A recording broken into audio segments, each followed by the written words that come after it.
Hello classmates, how are you doing today? Today I'm going to talk to you about my mom Andrea Hoskins. My mom was the type of person that when you got in trouble, she'd smack you in the back of the head and then tell you to go to your room. And then 15 minutes later, she'd walk in, knock on the door, peek her head in and be like, are you hungry? Do you want something to eat? And you just look at her and be like, are you serious? But then you'd be like, yes, because you really wanted to eat. Those are the little moments that I always appreciate and love about my mom. So the reason I want to talk to you guys today is I want to talk about the positive influence that my mom had on me and my life and make me the person I am today. So me and my mom go way back. She's known me since day one. Pretty much, I consider her like my ride or die. If I ever have a situation going on, I go to her, I confront her, because I feel like she's always there for me and has my best interest at heart. So the three main reasons I want to talk to you today is the love that she showed me, the life lessons that she taught me, and just the bonding activities that we did together. They were really and truly, they mean a lot to me in my heart. So the first thing I want to talk to you guys today about is love, the love that she showed me. My mom would do things like give me random treats.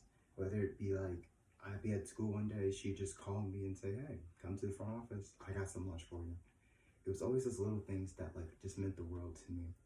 Actually, Mac Bledsoe from a 2016 article talked about how it's such a positive thing to do this for your children because it just shows them how to treat people and it's okay to just give random acts of kindness and love. So I always appreciated that and loved it with a passion. Another treat that she gave me actually was this necklace that I wear all the time now. People always notice it. I'm always glad to be like, yes, my mom bought this for me when she was in Philadelphia. And it just means everything to me. And another point of love that my mom showed was how even when she was sick, she still took the time to take care of me. Even when I'd have to tell her like, okay, mom, it's okay, slow down, you don't have to. Back in 2016, my mom had a stroke. And it was really hard for her. She couldn't talk. She always stuttered. Sometimes she couldn't even walk. And as she slowly started to progress and get better and better, she wanted to start taking up those mom roles again that she had to give up before. And I'd have to tell her, no, it's okay.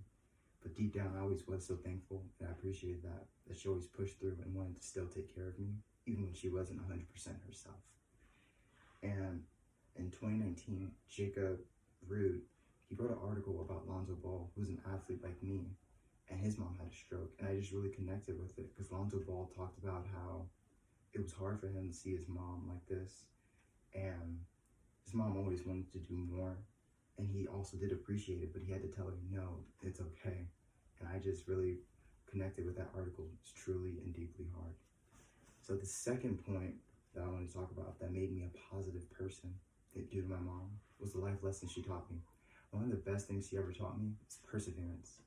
I have known that word since kindergarten, and that's thanks to my mom. My mom has always been like, you have to persevere, no matter what happens. If you get knocked down, you gotta dust yourself off and get back up. And I've always taken that to heart and always used that. My brother used to say, perseverance, perseverance, perseverance. That's all she knows in her vocabulary. And honestly, I felt the same way at times because it just seemed like she'd always say that all the time. But I do, and I always did truly appreciate it. Another thing that she taught me as a life lesson was how to carry myself as a young Black African-American man. It's not easy. I had lots of friends growing up in Long Beach, and they didn't have the positive influence that my mom is, and they struggled in life. And I didn't because I feel like I had my mom to show me how to do things and how not to do things, and I've always truly appreciated that. And the last point that I wanted to talk about was just the bonding moments that me and my mom had. My mom used to go to every single football practice, every single football game. If I asked her, hey, can you go to the park with me and just help me? She'd be like, I don't know what I'm doing, but I got your back. And I really appreciate those moments. And another thing that we did together was we'd have movie nights and just sit there and talk together. And I always loved those moments because, she didn't have to do that. She had her own life, but she was like, no, let's do it. Let's watch this movie together. And according to Michelle O'Reilly, from a 2016 article, she talked about that it's healthy for parents to talk with their kids and have those bonding moments because you get to learn so much more. And I felt like that's why I was so open, and I am open now, because my mom taught me how to, it's okay to talk, if you have anything going on, let me know. And I always loved that about her. So I just want to conclude, and I just want to say that I appreciate my mom and the role that she played in my life, the love that she taught me, how to love people, the life lessons she taught me that I still use to this day, and just the bonding activities that we did together that just made our relationship stronger. And I just truly love my mom. I just want to thank her for everything and making me the man that I am today.